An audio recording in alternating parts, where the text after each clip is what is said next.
Yeah, I John, mean, is Dave in the camera now? He's in the camera. You should probably introduce because there's a random fourth person. I'm here. No, I was just gonna sit here. Well, you weren't in the shot before we went to Ocho, Fair. Okay, and now you're good. in the shot. I showed up now. So we say hi to Dave Helman. Yeah, I think if George Pickens wants to take some things from Chad Ochocinco, I think I'm okay with that. Yeah. yeah, I mean, Chad said I was a knucklehead. I was the guy that didn't listen. George proved that he would listen to somebody, okay? Whether it was him or was an agent. And he came to Dallas intentional about not messing up his money, having a good year. We knew coming to Dallas was important, had a chance to have a good year and take advantage of an opportunity to be a free agent and maximize your earnings. And now he says, I want him to stay in Dallas, but I also want him to get paid. I want him to stay in Dallas, but I also want him to get his max value. If that means goes to Wells, that means goes to Wells. But I want him to stay in Dallas because Dak was good for him and it worked out for him. But he needs to get paid, and he don't need to. And he don't need the franchise tag. And that'll be our story for the next 6 months. We're really confident that George is going to have a choice. That's my that's my takeaway. Yeah. Well, I will say this though, Dave. We live in a day and time now where players force the Athletic, listen to all their podcasts. Players force their way out. It's fair, right? Like, and what client have you known of David Balugetas, who is a big name client, who when it came time to get paid, didn't hold out? Mugaleta. Right? Well, I guess my only pushback on that, Jesse, would be I think if you franchise tag George Pickens, it's the same thing we see all the time when teams do this. Well, it's just a placeholder. It's just a way to keep him from hitting the open market in March. I would love to say franchise tag him and get a deal done in June, but we are doing a Cowboys show right now. That is how it should go. What about tagging him and getting a deal done in March? That is how it should go. I don't know if the Cowboys will do it that way. That's what they should do. I would tag George just to make sure the Chargers and the Patriots and whoever the hell else can't offer him more money and then get a deal done over the summer. You're right. But they can start negotiating now, right? Of course. It's your own free agent. Yes. You don't have to tag Right. him. The fact that they haven't done anything. You get the deal done before the tag. Right. It's very Cowboys that it's like, yeah, they haven't even started. They're not. You know what I think about? I've been thinking about this all year because this year in particular has been very active for in-season deals. And when I was coming up covering the league, I was like, in-season deals don't happen. You wait. And teams have been willing to do stuff with guys throughout this season. And now you're right. We're sitting here where I'm like, they'll tag him and start talking in May. It does not have to be that way, but that's just how the Cowboys do business. Does any part of you think that to the Cowboys, they kind of wish he had 300 less yards? It worked out so well, and now they're like, wait, CD just said out loud that if George makes more than me, that's fine? Yeah. Does George think he's getting to over $35 million? Yes. Yes. He should. And the Cowboys are going, but I think this trade worked too good. Here's the thing. I think the Cowboys wish he had 300 yards less because his success didn't yield a deep playoff run. Yeah. I think if you couple the 1,400 yards, 1,400. Don't let nothing go around here. 1,400 yards. You said you don't let anything go a segment ago. I said we don't let that go around here. We brought it back. We don't. 1,400 yards, and you say, hey, we made it to the NFC Championship game, then you're like, cool, we'll pay the cost. But you go 1,400 yards, we didn't even make the playoffs. Now, that's not George. No, exactly. No, I'm not blaming George. He asked about does he wish. No.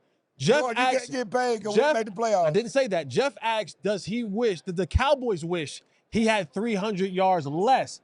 And I said, yes, because his productivity did not yield playoff success. His season success has now yielded him all the power in negotiations because he was 1,400 yards. He was an all-pro. He was pretty much not a troublemaker all year long. And now he's done it for the team that has the biggest, brightest lights on them in the league.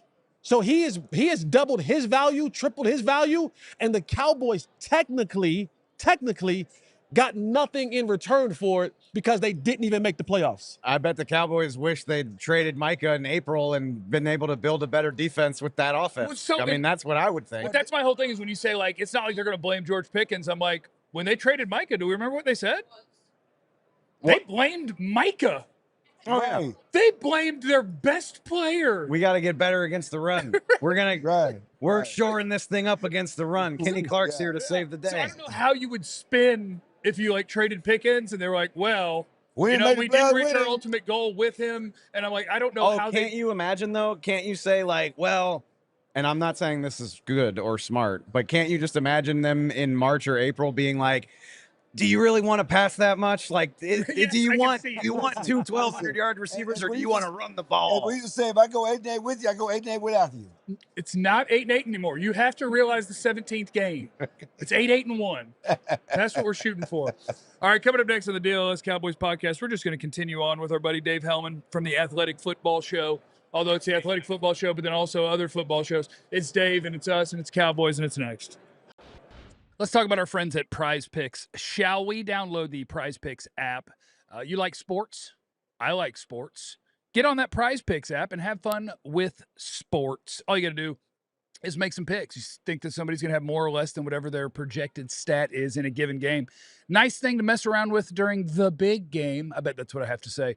During the big game that is upcoming, jump on that Prize Picks app and say, what do you think? What's this guy going to have? More or less passing yards than projected, receiving yards, rushing yards, whatever. You combine those picks, you get them right, and you win the money. It's that simple on Prize Picks. It's always tough when the Eagles aren't around because I can't pick less than on A.J. Brown second half yards or less than on Jalen Hurts, because I do like to do some hating on Prize Picks, but you can play it however you so choose.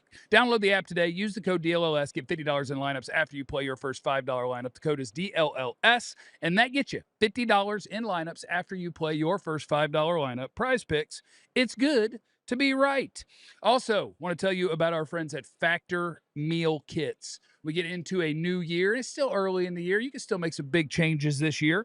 And a lot of times that has to do with your health or your weight or your habits. Factor Meal Kits can make things so simple for you and help you eat healthy. That's why I love them.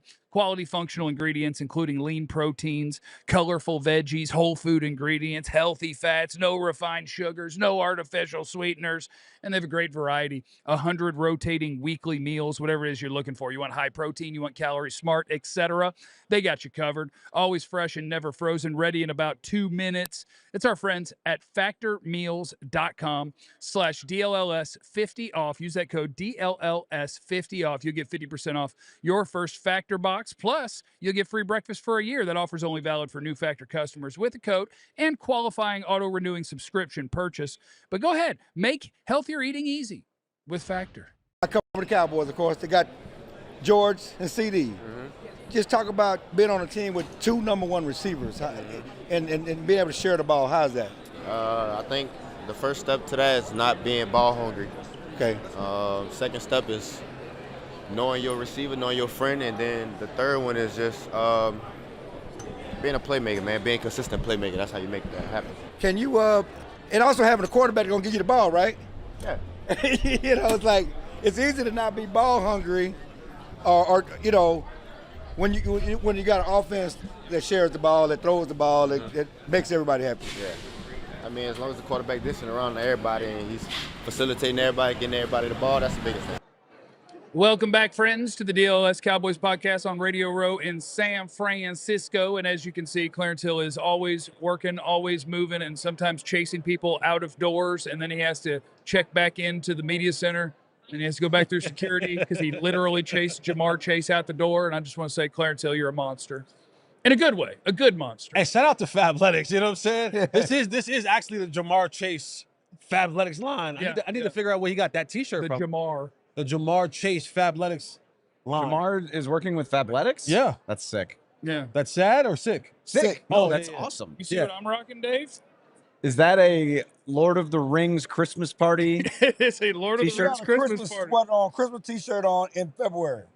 That's a nice jacket, though, Dave. Thank you so It's much. Lord of the Rings. Yeah, it's just Lord of the Rings. Dave and I had a very short-lived podcast. This is Dave Helman from the Athletic Football Show. And if you have time in your day for one podcast, it should be ours. If you have time for two, make sure you're following Dave. We had a very short-lived podcast called Tolkien Cowboys. So I'm going to teach you some Hogwarts I stuff don't here. know why you would bring that to this show. I don't. J.R.R. Tolkien is the guy who wrote The Lord of the Rings and The Hobbit. And so I'll be honest, I never finished Rings of Power. I got distracted. It didn't hold my attention. you'll be fine. I kind of felt that's kind of how I felt. They did reveal it is Gandalf. The Okay. wizard is Good to know. Gandalf. We're Let gonna it drop, John. Everybody wants to be a Hogwarts, right? Not everybody. That's not what the Not drop says. everybody. What does it say? There's a I lot don't of wanna be black people Hogwarts. who want to be Hogwarts. So we can't hear. I forgot exactly what it says. It says, what's the exact wording? Yeah, let's do it again. Yeah. Something about do black people want to be There's a lot of Hogwarts? black people who want to be Sure. Hogwarts. Right? Okay, yeah. Who said that? Jesse. And then I had to explain to him that Hogwarts isn't like a person or a thing. Like it's the school. It's a place. Yeah, it's a place. We're losing the plot here, I fear. Cowboys football, anyways, Yeah. what we were talking about. So I feel like we do this every offseason, kind of in different routes, but every offseason we find a different way to come back to this exact same place, which is, man, do you think this offseason will be different? And this time it's because they traded Micah, and then they had a bad season, and then Jerry said, I can sign everybody, and I can do everything. What is your belief meter that this offseason will be different? You know what? I really hate, and it helps to be able to sort of take a 30,000-foot view and get the hell out of here for a little while, Yeah. which my new job allows me to do. So I don't have to live. That's possible. I don't have to live in the Cowboys trenches. It is possible That's to possible. leave. It's not possible for you, but It is. You're not leaving. You, we need you too much. You're out here getting George and CD at Pro Bowl games. Like you can't go anywhere. You're too deep in there. You can't leave. We need you on that wall. The hiring process coming out of this season got me pretty amped. And I bet I've talked to some of the same people that you have. Brian Schottenheimer led the charge on hiring Christian Parker and like making the staff changes, particularly on the defensive side of the ball. The Cowboys, at least a little bit, seem to have let go of the reins and let their head coach call the shots and say, this is what we need. This is the new wave of the NFL. This is what is successful right now. This is what I want. And that's why Christian Parker is here. That's why some of these new names are in the building. That's very exciting. And it got me kind of pumped where I'm like, all right, guys who know how to build a successful modern defense are in the building right now. Are the Cowboys going to take it the distance and do even more to make those guys successful? Are they going to open up the purse strings in free agency a little Dead bit? money, baby. Void years. Let's go get players. I mean, I'm not even saying you need to go ape shit. Can I no, say you shit? can't, but you I'm already sorry. said it, so it's best not to worry about it. I'm We're not good. even saying you have to go crazy, but I just need you to try. Yeah. I just need you to try. I just like it, and I like it. And I'm There you not go. Watch disputing this. you. Watch this.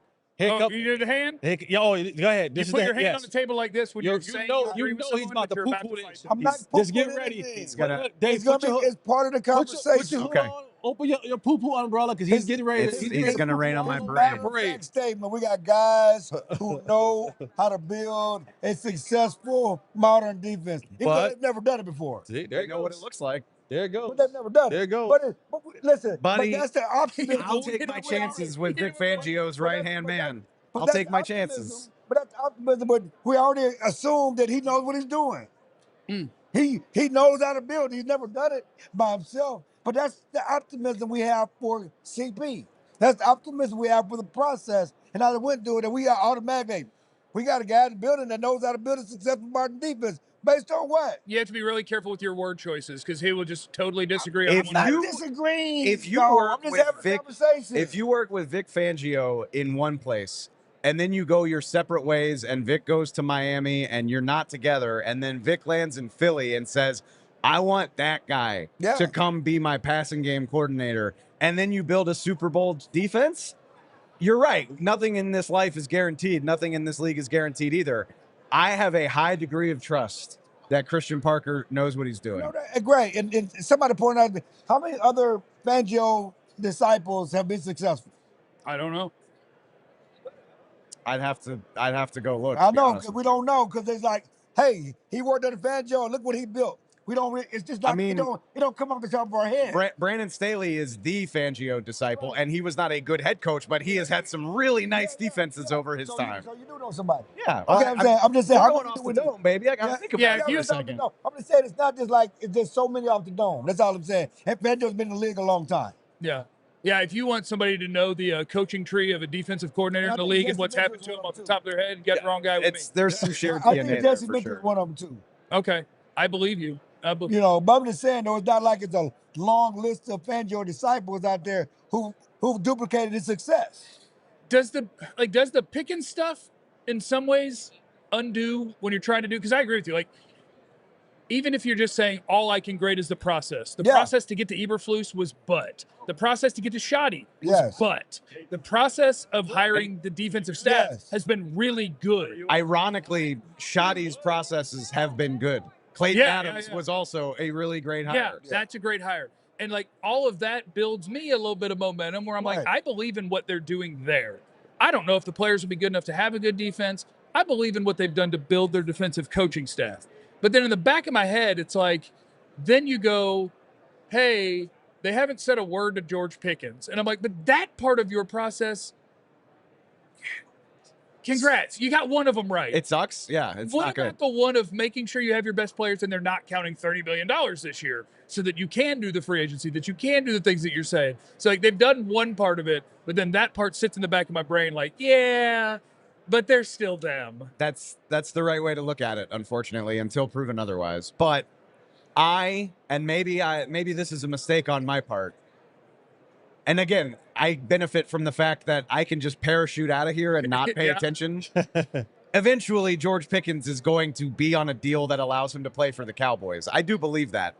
I believed it about Micah too, so maybe shame on me.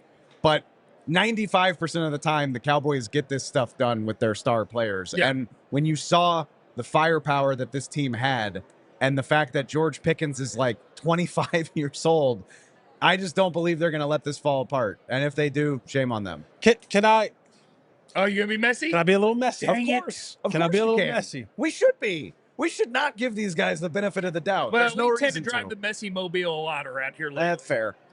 With the Micah situation that happened last year, very similar to being in Dallas, the Luka situation, unprecedented, right? Like it's something that we have, and my sports life hasn't seen a player in his prime like Luka, like Micah, be traded away. But what has that done now? That has opened up the door to now everyone's, because it always takes one person to kind of start a trend or open up the window to say, you know what, it is okay to trade a valuable guy. Could that be something that the Cowboys now look at and go, oh, if they learned that it worked, that's a bad lesson. No. Not that it worked. They destroyed their season. Not that it works, just that you can. That you can. Right. Yes, you can destroy your season if you want. You can do whatever you want to. But again, you can say, well, if I got 6 picks for this guy, I can get 6 more for this guy. Yeah, and eventually you might even draft Micah Parsons. Who knows? Right, but like, do we get to a point now, if you're talking about franchising him now and then waiting over the next 4 to 5 months to get a deal done? And I don't personally know George Pickens, so I don't know all about how his temperament is off the field. I only know what I get the chance to see within the confines of being around him in the locker room, in the building. But does he grow irritated after a while? And go, you know what? Oh, it'll happen. Just send me out of here. If you mess with his money, I bet he will. You know that's just human nature. And then now it gets personal. That's when it got personal with Jerry and Micah. And that's how it led to that being Micah being gone to somewhere else. Is that a possibility? Is it in the realm? Or did I swerve over 17 messy lanes? Yes, of course it's possible. Like, again, if you try to drag this out and turn it into training camp entertainment fodder, of course it's possible. He's 25 years old, 24 years old. He is his personality, and I don't know him either, just judging off of what I've seen. I think some of it's unfair, but he seems to have a volatile personality, like ups and downs. And so, yeah, sounds like a guy who could get frustrated if you turn this into a spectacle. But I just go back to, and I've been thinking about this since the Micah trade. In the shower? What's that? In the shower? All the time. Isn't that what Jerry said? I was thinking about this in the shower or something like that? Sorry. Jerry loves to say how much he regrets not getting Romo a Super Bowl. And Dak. Well, that's his new thing. The longer we do this, the more Dak turns into Romo. And like, you don't have, the window is starting to look very final, you know? Like, I mean, and Dak played great. Dak's only 32. Probably a couple years of Dak is the window, right? You should be acting as if you have 2 more years of Dak at this level. Yeah. That's how the Cowboys should be basing all of their decisions. And trading George Pickens to me just signifies, we'll figure it out one day. And Dak's sitting there being like, man, I am 11, 12 years in the league at this point. So they can do whatever they want. But if you're serious about trying to maximize this, and maybe Dak plays a lot longer than I'm giving him credit for, but you cannot assume that. Right. You assumed Zeke Elliott was going to play 5 Yeah. years with Tony Romo. Yeah. It's not how this stuff works. Yeah. And so I think you need to be acting with urgency over the next 2 years, and BSing with George Pickens' money is not acting with urgency. Vance is in the super chat with a very important question. We got Jeff and Dave on the show together, so I got to ask, are we enjoying a Night of the Seven Kingdoms? I haven't seen a minute of it. I am so sorry. I will eventually, but I think it premiered Like 2 weeks ago. It premiered three. during the conference championships, so I was working. Game of Thrones prequel, obviously, I'm guys. just- I've Game been of Thrones busy. prequel I will watch about it, though. Sir Duncan the Tall and his sidekick Egg. Yeah. I love that you just antagonized your co-hosts. That's a super chat. We got to read him. That man paid money to dissect. I will watch That's it. WPS coming from a black man. Yeah, the super chat was from a black man, so it can't Yeah. be WPS, right? WPS? White people stuff. Oh, I was thinking Woo Pig Suey. Because of WPS, white people stuff. Thank you, Dave. You're the best. I love you. I love y'all Whoop very Big much. Stewie is definitely Yes, WPS. that is a white guy's interpretation of WPS. That is Dave Helman. You can find him on the This Athletic tech right Football there, let's Show. ask him if he can get 1,500 yards Let's in do the it. Cowboys offense.